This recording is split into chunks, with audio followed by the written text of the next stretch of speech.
So I get questions all the time on how I built my fold-down workbench, because I built it before I started making YouTube videos. So when a neighbor said he was planning on building one, I asked him if I could build it for him instead so that I could make a video of it and give you all the opportunity to see how I did it.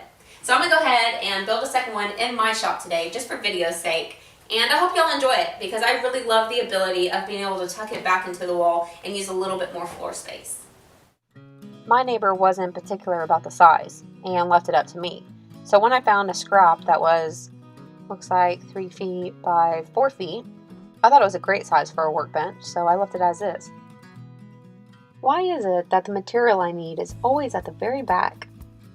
I came in 3 inches on 3 sides so that I would have space to utilize clamps on the workbench. Then I took a few measurements and started cutting and assembling the inside frame.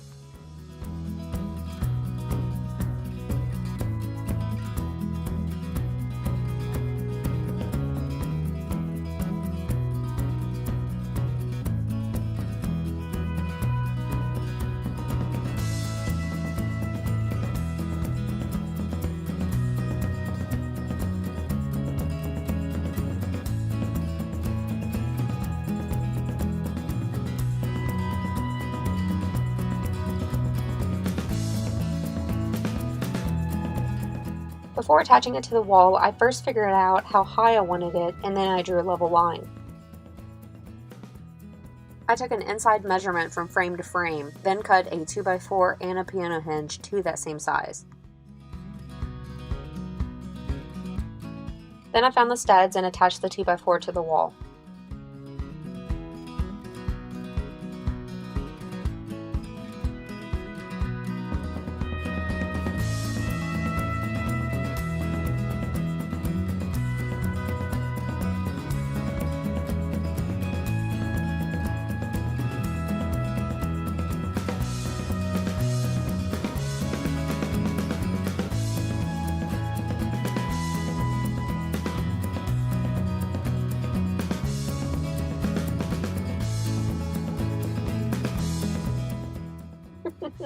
Whatever works, right?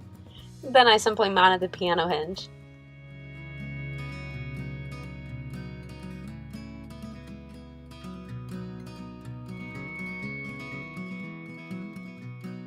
Next was to start making the legs, so I grabbed a few 2x4s and cut them to size, then rounded over the top so that they could easily rotate.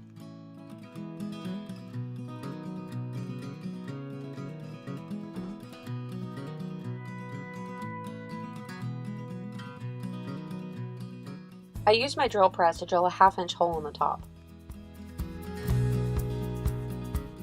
Then I put in 2 pocket holes on each leg. I'll use these later to attach a stop block.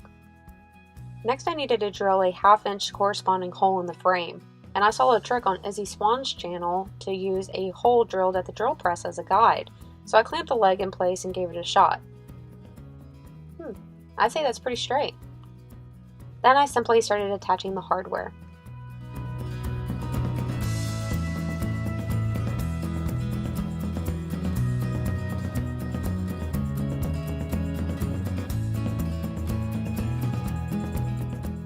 Now if you were to stop here, you would have to manually bring out the legs every time you wanted to open it. So to avoid that, I went ahead and attached a stop block, using those pocket holes that I drilled earlier.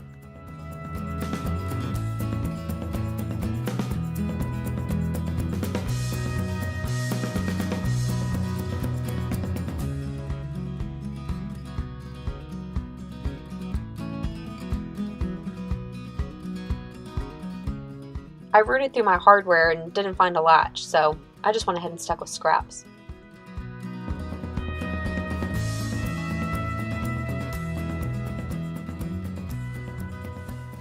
So all in all, I have about 4.5 hours in this. So it's very easily a project that can be done on a single Saturday.